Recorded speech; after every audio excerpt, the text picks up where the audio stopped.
Hi everybody, hope you're all doing well. I've got a really busy weekend ahead. I'm going to be presenting at two events about um, data, property, insights, that sort of stuff.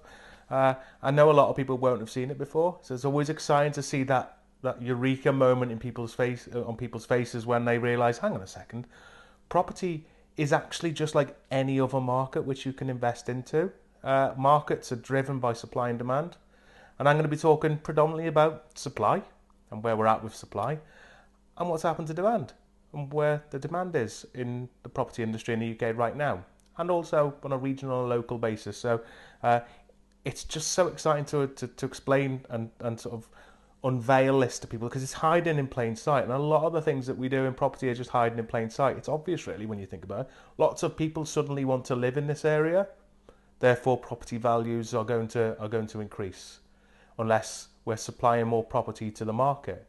If lots of people have already moved to an area and it's become more affluent, but not more, there aren't more people coming, then property values will stagnate, and they may even fall.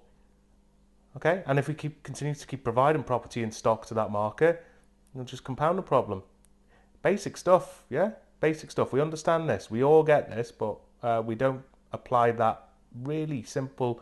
Um, how can I even describe it? A really simple concept to multi-thousand, multi-million pound uh, transactions and multi-million pound businesses. We just don't do it. So let's start doing it. I'm on a bit of a mission to get out there and teach people to understand demand. And if you can spread the word as well, I'd be really grateful. Get people to come to see us. If you can just recommend our Facebook groups, if you can recommend this, our YouTube channel. In fact, while you're here, can you just click on a subscribe button? And can you encourage other people to follow us as well? Because the sooner we can get this into our daily routines and into the way in which we operate in property, the better it'll be for all of us. So please, please, please spread the word. Help me out here. It's not a one-man mission. It's a movement. Let's start using demand planning more effectively. So yeah, share it out with everyone, please. I'm just about to have a cup of tea, so I'm desperate to press stop now because the cup of tea is going cold, and that's not allowed. Not in my world. So the cup of tea is going to get drunk. I'm going to bid you farewell, and I'll see you again in another video. Cheers, guys.